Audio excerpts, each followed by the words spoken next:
ପିଲାମାନେ ଆଜି ଆମେ ପଢ଼ିବେ ଗୋଟେ ସୁନ୍ଦର ଷ୍ଟୋରି ଯେଉଁଥିରେ ମା ଏବଂ ପୁଅର ସ୍ନେହ, ଭାଇ ଏବଂ ଭଉଣୀର ଭଲ ପାଇବା ଏବଂ ସେମାନଙ୍କର ରହଣି ଶୈଳୀ କିପରି ଏଇଠି ବର୍ଣ୍ଣନା କରାଯାଇଛି ତା ଉପରେ ଆମେ ପଢ଼ିବା। ଏହି ଷ୍ଟୋରି ବହୁତ ସୁନ୍ଦର ଏବଂ ବହୁତ ଇମୋସନାଲ୍ ଷ୍ଟୋରିଟି। ଶୁଣିଲେ ପିଲାମାନେ ଏବଂ ପଢ଼ିଲେ ବହୁତ ଭଲ ଲାଗିବ ତୁମମାନଙ୍କୁ। ତ ଏବେ ଷ୍ଟାର୍ଟ କରିବା। ୱେଲକମ୍ ପିଲାମାନେ, ଆଜି ଆମେ ପଢ଼ିବା ଦ ପ୍ରାଇଜଲେସ୍ ଗିଫ୍ଟ। ତା ଅର୍ଥ ହେଉଛି ଅମୂଲ୍ୟ ଉପହାର। ତ ଷ୍ଟାର୍ଟ କରୁଛି ପିଲାମାନେ, ଦେଖ।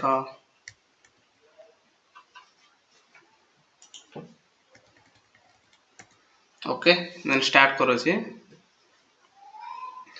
I went to a vegetarian restaurant.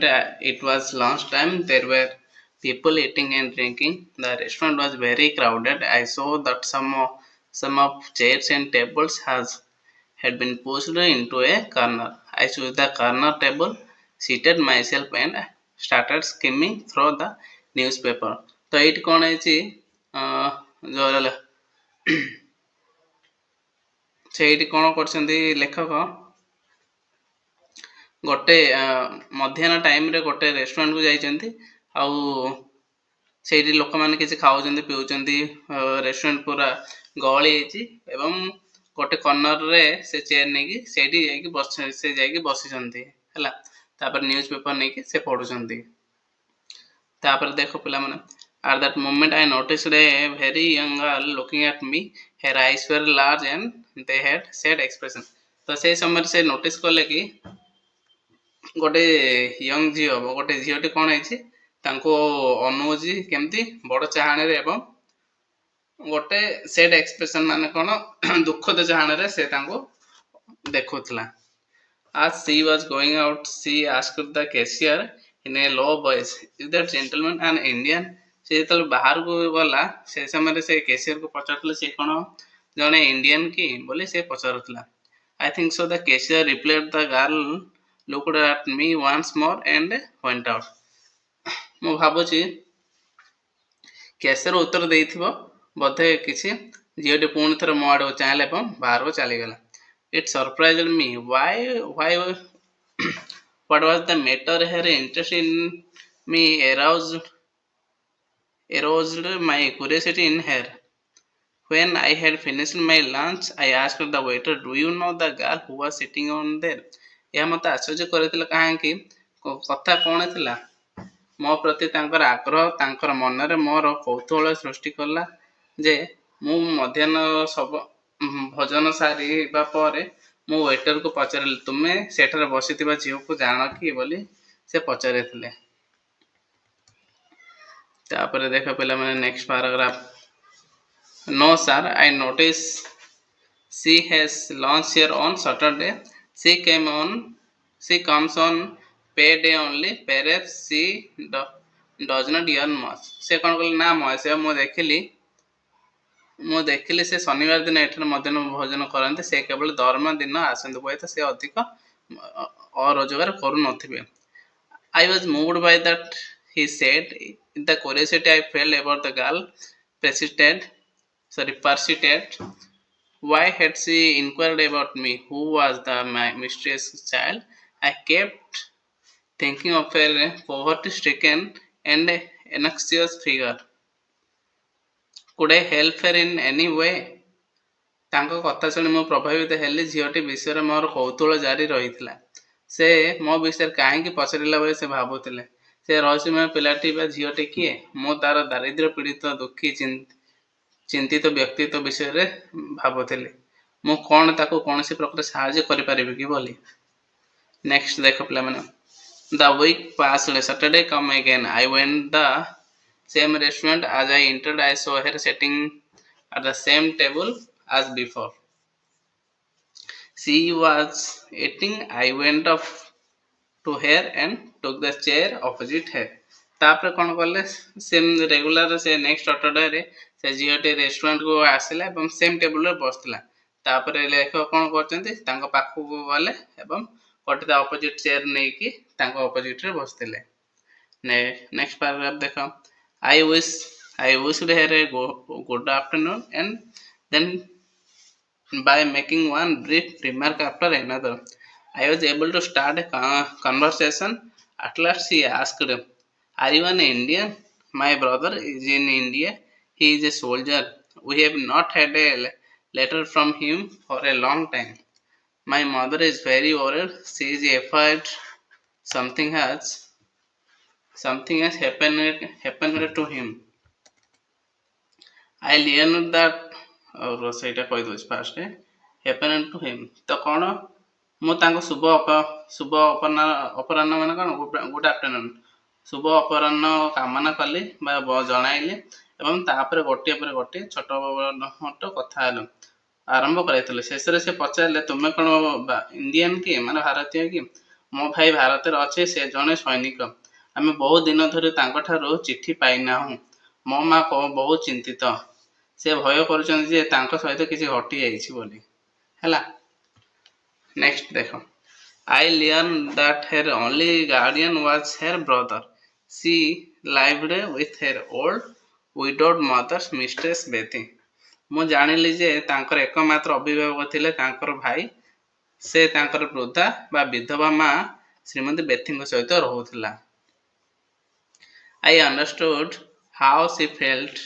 I think she wanted me to see her mother, but she did not have the courage to ask me to accompany her home. ମାନେ କ'ଣ? ମୁଁ ବୁଝିପାରୁଥିଲି ତାଙ୍କ ମନ କିପରି ଭାବୁଛି। ସେ ଚାହୁଁଥିଲେ ଯେ ମୁଁ ତାଙ୍କ ମାଙ୍କୁ ଯାଇ ଦେଖା କରେ, କିନ୍ତୁ ତାଙ୍କ ଘରକୁ ଯିବାକୁ ମୋତେ କହିବାର ସାହସ ନଥିଲା। ହେଲା, ତାପରେ ଦେଖ ପିଲାମାନେ, we finished our lunch and got up together. As we walked, I asked her, "May I know your name?" ସେ କ'ଣ କହିଲେ? ମୁଁ ଜାଣିଲି ଯେ ତାଙ୍କର ଏକମାତ୍ର ଅଭିଭାବକ ଥିଲେ ଭାଇ। ହେଲା, ତାପରେ ଦେଖ, ମୁଁ ବୁଝିପାରିଲି ତାଙ୍କ ମନ କିପରି ଭାବୁଛି। ମୁଁ ଭାବୁଛି ସେ ଚାହୁଁଥିଲେ ମୁଁ ତାଙ୍କ ମାଙ୍କୁ ଦେଖା କରେ, କିନ୍ତୁ ତାଙ୍କର ଘରକୁ ଯିବାକୁ ମୋତେ କହିବାର ସାହସ ନଥିଲା। ତାପରେ ଆମେ ଆମର ମଧ୍ୟାହ୍ନ ଭୋଜନ ସାରି ଏକାଠି ଉଠିଲୁ। ଆମେ ଚାଲିବା ସମୟରେ ମୁଁ ତାକୁ ପଚାରିଲି, ତୁମର ନାମ ଜାଣିପାରିବି କି? ମୋ ନାଁ ମ୍ୟାଗି। ହେଲା ପିଲାମାନେ, ସେ କହିଥିଲା, ମାଇ ନେମ୍ ଇଜ୍ ମ୍ୟାଗି। ତାପରେ ଦେଖ, we chatted pleasantly and soon reached a bus stand. This gave me the opportunity of asking her where she worked. "Do you usually go this way?" I asked. "No," she answered. "I usually take the village bridge. It is being repaired at the moment." Soon we approached their neighborhood. We had reached a narrow doorway. Maggie took a thin latch key out of her pocket and opened the door. She entered and said, "Please come in." ହେଲା ପିଲାମାନେ, ଦେଖ ଆର ଅର୍ଥ କହିଦେଉଛି। ତାପରେ କ'ଣ ହେଇଥିଲା? ଆମେ ଭଲ ଭାବେ କଥାବାର୍ତ୍ତା କଲୁ ଏବଂ ଶୀଘ୍ର ଏକ ବସ୍ଷ୍ଟାଣ୍ଡରେ ପହଞ୍ଚିଲୁ। ଏହା ମୋତେ ତାଙ୍କୁ ପଚାରିବାର ଏକ ସମୟ ଦେଇଥିଲା କି ତମେ କେଉଁଠି କାମ କର ବୋଲି ସେ ପଚାରିଥିଲେ। ତୁମେ କ'ଣ ସାଧାରଣ ଏହି ବାଟ ଦେଇ ଯାଅ ବୋଲିକି ସେ ପଚାରିଲେ। ନା, ସେ ଉତ୍ତର ଦେଲା। କିଏ? ସେ ଝିଅଟା ଉତ୍ତର ଦେଇଥିଲା। ମୁଁ ସାଧାରଣତଃ ସେ ବ୍ରିଜ ଦେଇ ଯାଏ, କିନ୍ତୁ ଏବେ ସେଇଟା ମରାମତି ହେଇ ଚାଲିଛି। ଖୁବ୍ ଶୀଘ୍ର ଆମେ ସେମାନଙ୍କ ପଡ଼ୋଶୀ ପାଖକୁ ଗଲୁ। ନେଇବରହୁଡ୍ ମାନେ କ'ଣ? ପଡ଼ୋଶୀ ପାଖକୁ ଗଲୁ। ଆମେ ଏକ ସଂକୀର୍ଣ୍ଣ ପାର୍ଶ୍ୱରେ ପହଞ୍ଚିଲୁ। ନେର ମାନେ କ'ଣ? ଛୋଟ। ସଂକୀର୍ଣ୍ଣ ପାଖରେ ପହଞ୍ଚିଥିଲୁ। ମ୍ୟାଗି ତାଙ୍କ ପକେଟରୁ ଏକ ପତଳା ଲ୍ୟାଚ୍ ଚାବି ବାହାର କରି ଦ୍ୱାର ଖୋଲିଲେ। ସେ ଭିତରୁ ପଶି ଆସିଲେ ଏବଂ କହିଲେ, "ଭିତରକୁ ଆସନ୍ତୁ, ପ୍ଲିଜ୍ କମ୍ ଇନ୍", ମାନେ ଭିତରକୁ ଆସନ୍ତୁ।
ପିଲାମାନେ ଦେଖ ଏବେ ନେକ୍ସଟ ପାରାଗ୍ରାଫଟା together we descended the stairs to the kitchen.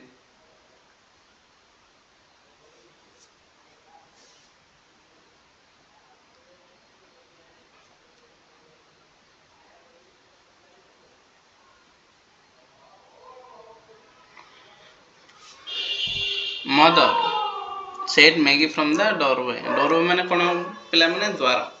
An Indian gentleman has come to see you. Where is he? କିଏ ପଚାରିଲା? ସେ old woman. The old woman asked eagerly. With a smile, I stepped into the kitchen behind Maggie. ତାପରେ କ'ଣ ହେଲା? ଆମେ ଏକାଠି ସିଡ଼ି ଦେଇ ରୋଷେଇ ଘରକୁ ଗଲୁ.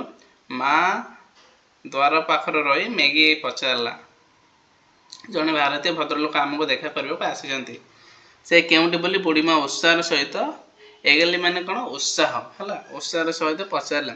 ମୁଁ ହସି ହସି ମ୍ୟାଗି ପଛରେ ରୋଷେଇ ଘରକୁ ଯାଇଥିଲି. ତାପରେ ପିଲାମାନେ ଦେଖ C introduced us. How do you do? How do you do? I said the hell out of my hand. Excuse me, my hands are covered with flour. I am making cakes. People will come to buy them this evening. This is the way we make our living. Lots of trouble. ହେଲା ପିଲାମାନେ ସେ କ'ଣ କହିଲେ? ସେ ଆମ ପରିଚୟ କରାଇଲେ ତୁମେ କିପରି ଅଛ. ହାଉ ଡୁ ୟୁ ଡୁ ମାନେ ତୁମେ କିପରି ଅଛ. ତୁମେ କିପରି ଅଛ. ମୁଁ କହିଲି ଏବଂ ମୋ ହାତ ବଢ଼ାଇଲି. ମାଫ କରିବ. ଏକ୍ସକ୍ୟୁଜ୍ ମି ମାନେ କ୍ଷମା କରିବେ ହେଲା. ମୋ ହାତ ମଇଦାରେ ଘୋଡ଼ା ହେଇଛି. ଫ୍ଲୋର୍ ମାନେ କ'ଣ ମଇଦାରେ. କଭର୍ ମାନେ ଘୋଡ଼ା ହେଇଛି ବା ହାତରେ ଲାଗିଛି ହେଲା. ତାପରେ କ'ଣ ମୁଁ କେକ୍ ତିଆରି କରୁଛି. ଲୋକମାନେ ଆଜି ସନ୍ଧ୍ୟାରେ ସେଗୁଡ଼ିକୁ କିଣିବାକୁ ଆସିବେ. ବାଇ ମାନେ କ'ଣ କିଣିବା. ଏହି ଉପାୟରେ ଆମେ ଆମର ଜୀବନଯାପନ କରୁ ବହୁତ କଷ୍ଟରେ ବୋଲି ସେ କହିଲେ ହେଲା. ତାପରେ ପିଲାମାନେ ଦେଖ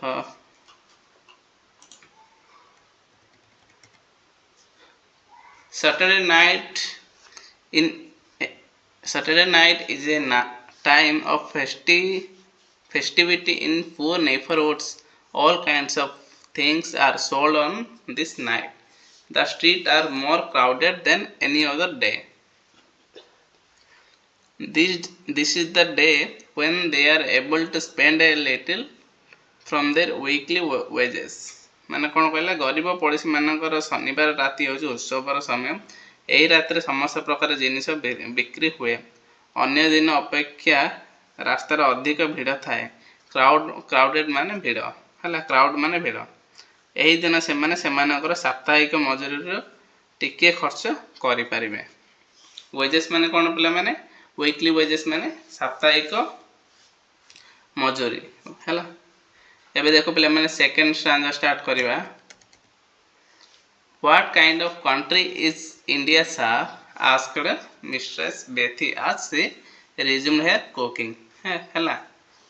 So ଭାରତ କି ପ୍ରକାର ଦେଶ ବୋଲି ସେ ପଚାରିଲେ ଶ୍ରୀମତୀ ବେଥି ବେଶୀ ତାଙ୍କ ରୋଷେଇ ପୁଣି ଆରମ୍ଭ କରିବା ସମୟରେ. A beautiful country is safe to live in. Are not there too many snakes and tigers? Don't they kill people? This type of question has often been asked. Don't believe that snakes and tigers are killed by the people if they come too close. ହେଲା. ତାପରେ ସେ କ'ଣ କହିଲେ? ଭାରତ କି ପ୍ରକାର ଦେଶ ମହାଶୟ ବୋଲି ସେ ପଚାରିଥିଲେ ହେଲା. ସେ କ'ଣ କହିଥିଲେ? ଏହା ଏକ ସୁନ୍ଦର ଦେଶ.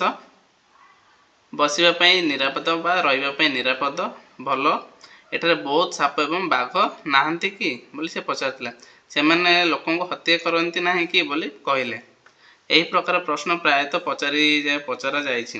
ସାପ ଏବଂ ବାଘ ଯଦି ବହୁତ ପାଖକୁ ଆସନ୍ତି ତେବେ ସେମାନେ ମଣିଷ ଦ୍ୱାରା ମାରିଦିଅନ୍ତି ବୋଲି ବିଶ୍ୱାସ କରନ୍ତୁ ନାହିଁ। ହେଲା, ତାପରେ କ'ଣ ହେଲା ଦେଖ, ତାପରେ କହିଛି My son is in the Punjab. He is a soldier. What kind of place is the Punjab? ବୋଲି ସେ ପଚାରିଲା। ତ ସେ କ'ଣ କହିଲେ, ମୋ ପୁଅ ଗୋଟେ ସୋଲ୍ଜର ଯିଏକି ପଞ୍ଜାବରେ ରହୁଛି। ତ ପଞ୍ଜାବ ଗୋଟେ କେଉଁ ପ୍ରକାର ପ୍ଲେସ୍ ବୋଲି ସେ ପଚାରିଲା। ହେଲା, The Punjab is a fine place. It is a very healthy place to live. I am glad to hear it, Mr. Bethy said. Her baking was finished. Maggie, she said, Take Mr. Gupta upstairs. I will wash my hands and bring tea. As we drank tea, I talked about India. Mr. Bethy showed me a photograph of her son. It had been kept very neatly and an envelope by the mother. His name was Frankie. ତ ସେଇଠି ତାପରେ କ'ଣ ହେଇଛି, ପଞ୍ଜାବ ଏକ ଭଲ ସ୍ଥାନ ବୋଲି ସେ କହିଲା। ଏହା ରହିବା ପାଇଁ ଏକ ବହୁତ ଫାଇନ୍ ପ୍ଲେସ୍, ମାନେ ସୁସ୍ଥ ସ୍ଥାନ। ମୁଁ ଏହା ଶୁଣି ଖୁସି ହେଲି, ଶ୍ରୀମତୀ ବେଥି କହିଲେ। ତାଙ୍କ କେକ୍ କାମ ସରିବା ପରେ ମ୍ୟାଗି କହିଲେ, ମିଷ୍ଟର ବେଥି ଉପରକୁ ଆସନ୍ତୁ ଆଉ ହାତ ଧୋଇ ଚା ଆଣିବେ, ବା ହାତ ଧୋଇଲା ପରେ ଚା ପିଇବା ପାଇଁ ସେ କହିଲେ। ଡ୍ରଙ୍କ ମାନେ ପିଇବା। ହେଲା, ଆମେ ଚା ପିଉଥିବା ସମୟରେ ମୁଁ ଭାରତ ବିଷୟରେ କଥା ହେଲି। ଶ୍ରୀମତୀ ବେଥି ମୋତେ ତାଙ୍କର ପୁଅର ଏକ ଫଟୋ ଦେଖାଇଲେ। ଏହାକୁ ମା' ଏକ ଲଫାଫାରେ ବହୁତ ସୁନ୍ଦର ଭାବରେ ରଖିଥିଲେ। ତାଙ୍କ ନାଁ ଥିଲା ଫ୍ରାଙ୍କି। ହେଲା ପିଲାମାନେ, ତାପରେ ଦେଖ next. Maggie said, Mistress Bethy, show Mr. Gupta the ring which your brother sent you.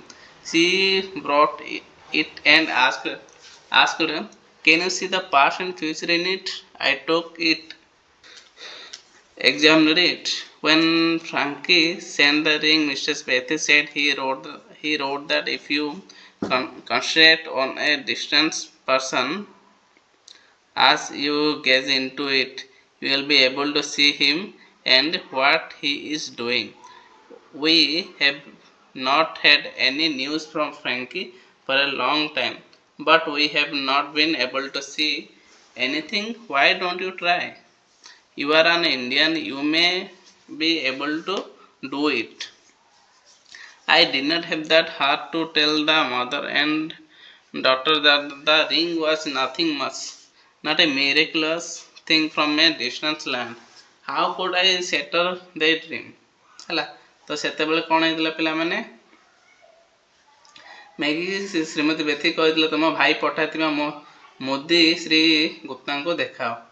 ସେ ଏହାକୁ ଆଣି ପଚାରିଲେ, ତୁମେ ଏଥିରେ ଅତୀତ ଏବଂ ଭବିଷ୍ୟତ ଦେଖିପାରୁଛ କି? ମୁଁ ଏହାକୁ ନେଇ ପରୀକ୍ଷା କଲି। ଯେତେବେଳେ ଫ୍ରାଙ୍କି ଆଙ୍ଗୁଠି ପଠାଇଲେ, ଶ୍ରୀମତୀ ବେଥି କହିଲେ, ସେ ଲେଖିଥିଲେ ଯେ ଯଦି ତୁମେ ଦୂରରେ ଥିବ କୌଣସି ବ୍ୟକ୍ତି ଉପରେ ଧ୍ୟାନ ଦେବ ଏବଂ ସେ କ'ଣ କରୁଛି ତାହା ଦେଖିପାରିବ। ଆମେ ବହୁତ ଦିନ ଧରି ଫ୍ରାଙ୍କିଙ୍କ ଠାରୁ କୌଣସି ଖବର ପାଇନାହୁଁ, କିନ୍ତୁ ଆମେ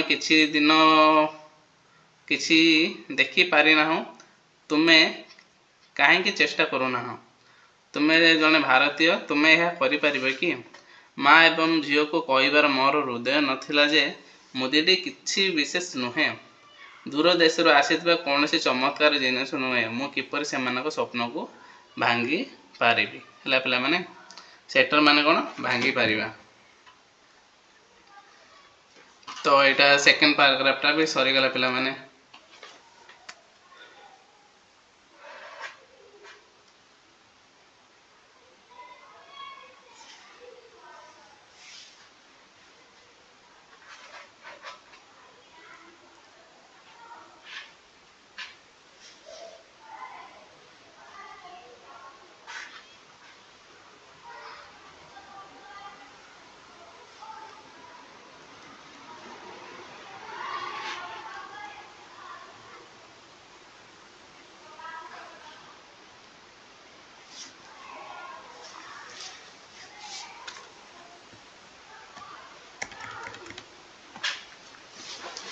तो पिले माने एबे आमे स्टैंजा 3 बा पैराग्राफ 3 टा स्टार्ट करूची सुनो.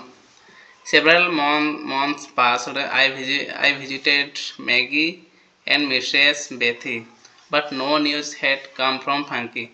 Mistress Bethy was Mistress Bethy was sick and a serious condition, aggravated by her anxiety anxiety for Frankie. I was in a fix. What could I say to console the mother? Only God knew whether Frankie was still alive or dead. ସେ କ'ଣ ହେଇଛି କିଛି ମାସ ବିତିଗଲା ତାପରେ କ'ଣ କରୁଛନ୍ତି ଗୁପ୍ତା କ'ଣ କରିଛନ୍ତି ତାଙ୍କ ଘରକୁ ଦେଖା କରିବା ପାଇଁ ଯାଇଛନ୍ତି ହେଲା ମ୍ୟାଗି ଆଉ ବେଥିଙ୍କୁ ଦେଖା କରିବାକୁ ଯାଇଛନ୍ତି ସେ ସେଥିରେ ଦେଖିଲେ ଯେ ସେ ଶ୍ରୀମତୀ ବେଥି କ'ଣ ହେଇଛନ୍ତି ପୁରା ଅସୁସ୍ଥ ହେଇକି ପଡ଼ିଛନ୍ତି ଗମ୍ଭୀର ଅବସ୍ଥାରେ ଥିଲେ ସେ ଫ୍ରାଙ୍କି ପାଇଁ ବହୁତ ଚିନ୍ତା ପଡ଼ିକି ସେ ସେମିତି ହେଇଛନ୍ତି ତ ମାଆଙ୍କୁ ସାନ୍ତ୍ୱନା ଦେବା ପାଇଁ କ'ଣ କହିବି କେବଳ ଭଗବାନ ଜାଣିଛନ୍ତି କି ଫ୍ରାଙ୍କି ମରିଛି କି ଲାଇଭ୍ ମାନେ ବଞ୍ଚିଛି କି ବା ମରିଯାଇଛନ୍ତି ହେଲା ପିଲାମାନେ.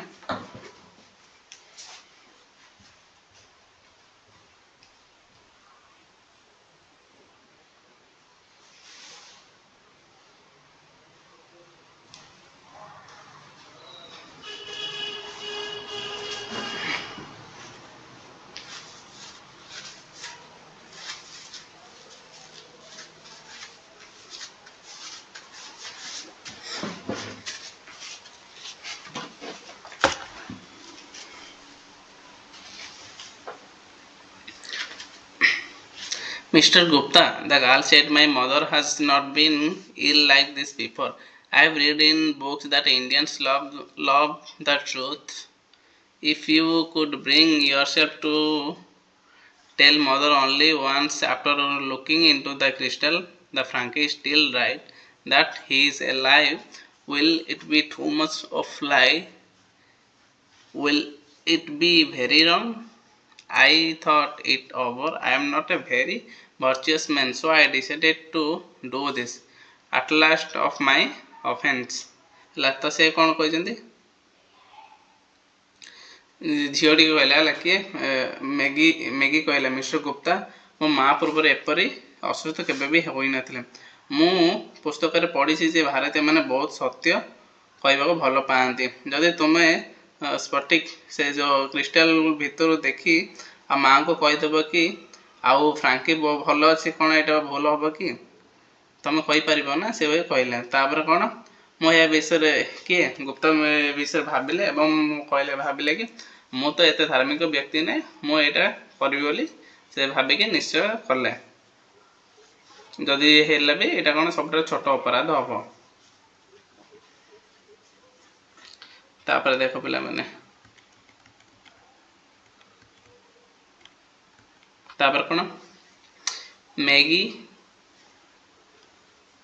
Maggie brought me the ring. I took it and I approached her mother bedside. Wishing her good morning, I said, Mistress Betty, your son is alive. He is well. The old woman raised her head a little of the pillow. Pillow mane takiya. Tears of happiness welled up in her eyes. Mistress Betty soon recovered.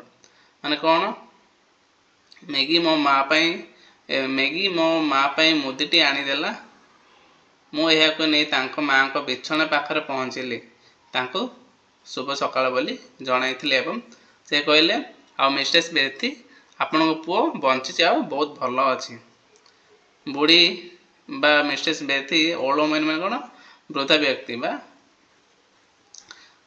ସେ କ'ଣ କରିଥିଲେ ତକିଆ ଉପରେ ମୁଣ୍ଡ ଟିକେ ଉପରକୁ ଉଠାଇଥିଲେ ଆଉ ତାଙ୍କ ଆଖିରୁ ଟିକେ ଲୁହ ଝରି ପଡ଼ିଥିଲା ହେଲା ଶ୍ରୀମତୀ ବେଥି ଶୀଘ୍ର ସୁସ୍ଥ ହୋଇଯିବେ ବୋଲି ସେ ହୋଇଗଲେ ହେଲା ପିଲାମାନେ ତାପରେ ଦେଖ It was almost time for me to return to India. I wished to go to say goodbye to Maggie and her mother, but the family was in mourning. Frankie had been killed in the fighting on the front tire. I calculated and found that Frankie had been dead some days. When I told his mother he was alive and well, I felt ashamed of to face Mistress Betty, so I wrote a letter to them announcing my de- departure, departure, and departure, departure, departure, departure, and bidding them goodbye. The morning of my last day in London, downed I was leave that night. As I was having my breakfast, there was a knock at the door. ତ ସେଇଠି କ'ଣ ହେଇଥିଲା, ମୋର ଭାରତ ଫେରିବାର ସମୟ ପ୍ରାୟ ହୋଇଯାଇଥିଲା। ମୁଁ ମ୍ୟାଗି ଏବଂ ତାଙ୍କ ମାଆକୁ ବିଦାୟ ଦେବାକୁ ଚାହୁଁଥିଲି, କିନ୍ତୁ ପରିବାର ଶୋକରେ ଥିଲା। ଫ୍ରାଙ୍କି ସୀମାନ୍ତରରେ ଯୁଦ୍ଧରେ ପ୍ରାଣ ହରାଇଥିଲା। ମୁଁ ହିସାବ କରି ଦେଖିଲି ଫ୍ରାଙ୍କି କିଛି ଦିନ ତଳେ ମରିଯାଇଥିଲେ। ଯେତେବେଳେ ମୁଁ ତାଙ୍କ ମାଆଙ୍କୁ କହିଲି ଯେ ସେ ଜୀବିତ ଅଛି, ଶ୍ରୀମତୀ ବେଥି ସାମ୍ନା କରିବାକୁ ସେ ଲଜ୍ଜିତ ହେଇଥିଲେ। ତେଣୁ ମୁଁ ସେମାନଙ୍କୁ ଏକ ଚିଠି ଲେଖି ମୋର ପ୍ରସ୍ଥାନ ଘୋଷଣା କରିବି ବୋଲି ସେ ଭାବିଥିଲେ। ହେଲା, ହଁ, ତାପରେ କ'ଣ, ଲଣ୍ଡନରେ ମୋର ଶେଷ ଦିନର ସକାଳୁ ଉଠୁଥିଲା। ମୁଁ ସେଇ ରାତିରେ ବାହାରେ ଯିବାକୁ ଯାଉଥିଲି। ମୁଁ ଯେତେବେଳେ ମୋର ଜଳଖିଆ କରୁଥିଲି, ସେତେବେଳେ ଦ୍ୱାରରେ ଠକ୍ ଠକ୍ ସାଉଣ୍ଡ ହେଇଥିଲା। ନକ୍ ହେଇଥିଲା ମାନେ ଠକ୍ ଠକ୍ ସାଉଣ୍ଡ ହେଲା। ତ କ'ଣ ହେଇଥିଲା ପିଲାମାନେ, ସେତେବେଳେ Maggi had come to say goodbye. She was wearing black. Are you leaving today? She asked. Yes, I replied. Today is the last day of my departure. How long will it take to reach your country? In which part of the country do you live? She wanted to know. I have entered the Punjab service. I shall not know exactly where I am posted until I arrive there. Is the frontier very far from there? No, not very. Frankie is buried near the frontier. The girl's eyes filled with tears as she spoke. ତାପରେ କ'ଣ ହେଇଥିଲା, Maggi ବିଦାୟ ଦେବାକୁ ଆସିଥିଲେ। ସେ କଳା ପୋଷାକ ପିନ୍ଧିଥିଲେ। ତୁମେ ଆଜି ଯାଉଛ କି ବୋଲି ସେ ପଚାରିଲେ। ମୁଁ ଉତ୍ତର ଦେଲି, ହଁ, ଆଜି ମୋର ଲାଷ୍ଟ ଦିନ ବା ଶେଷ ଦିନ। ତୁମ ଦେଶରେ ପହଞ୍ଚିବାକୁ କେତେ ସମୟ ଲାଗିବ ବୋଲି, ତୁମ ଦେଶରେ କେଉଁ ଅଞ୍ଚଳରେ ରହୁଛ ସେ ଅଞ୍ଚଳ ଜାଣିବାକୁ ସେ ଚାହୁଁଥିଲା। କିଏ? ମ୍ୟାଗି। ମୁଁ ପଞ୍ଜାବ ସେବାରେ ପ୍ରବେଶ କରିଛି। ସେଠାରେ ପହଞ୍ଚିବା ପର୍ଯ୍ୟନ୍ତ ମୁଁ ଠିକ୍ ଭାବରେ ଜାଣିପାରିବି ନାହିଁ ଯେ ମୋର ପୋଷ୍ଟିଂ କେଉଁଠି ହେବ। ସୀମା ଶେଷଠାରୁ ବହୁତ ଦୂରରେ କି ବୋଲି ସେ ପଚାରିଥିଲେ। ହେଲା, ନା ଏତେ ନୁହେଁ ବୋଲି ସେ ପଚାରିଲେ। ଫ୍ରାଙ୍କିଙ୍କୁ ସୀମାନ୍ତ ନିକଟରେ କବର ଦିଆଯାଇଛି। କଥାବାର୍ତ୍ତା କରୁଥିବା ସମୟରେ ଝିଅଟିର ଆଖି ଲୁହରେ ପୂର୍ଣ୍ଣ ହୋଇଯାଇଥିଲା। ମାନେ ସେ କାନ୍ଦି ପକାଇଥିଲା। କାନ୍ଦିବାକୁ ସେ ଟ୍ରାଏ କରୁଥିଲା, କିନ୍ତୁ କାନ୍ଦି ପାରୁନଥିଲା ସେ ଟାଇପ୍ର। When I go to that part of the country, I shall visit your brother's grave and write you. ଯେତେବେଳେ ମୁଁ ଦେଶରେ ସେଇ ଅଞ୍ଚଳକୁ ଯିବି, ମୁଁ ତୁମ ଭାଇର କବର ସ୍ଥାନକୁ ଯାଇ ତୁମକୁ ଏକ ଚିଠି ଲେଖିବି ବୋଲି ସେ କହିଥିଲେ। ହେଲା ପିଲାମାନେ, ତ ଏଇଠି ସରିଯାଇଛି ଷ୍ଟାଞ୍ଜା 3 ବା ପାରାଗ୍ରାଫ 3। ହେଲା,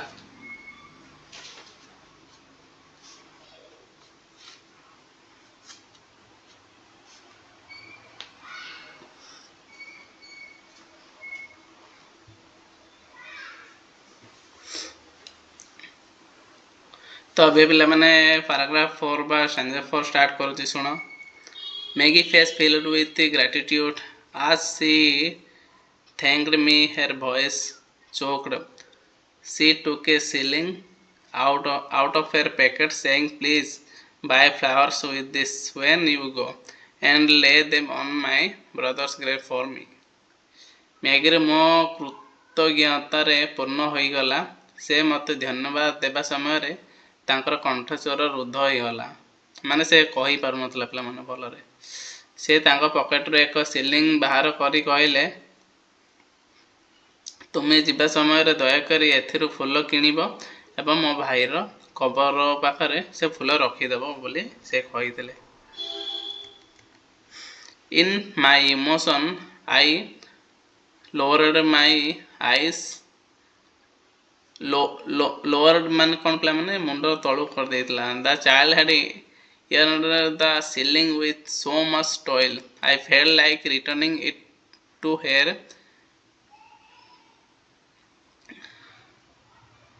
Explaining that in our country flowers grow in great profusion.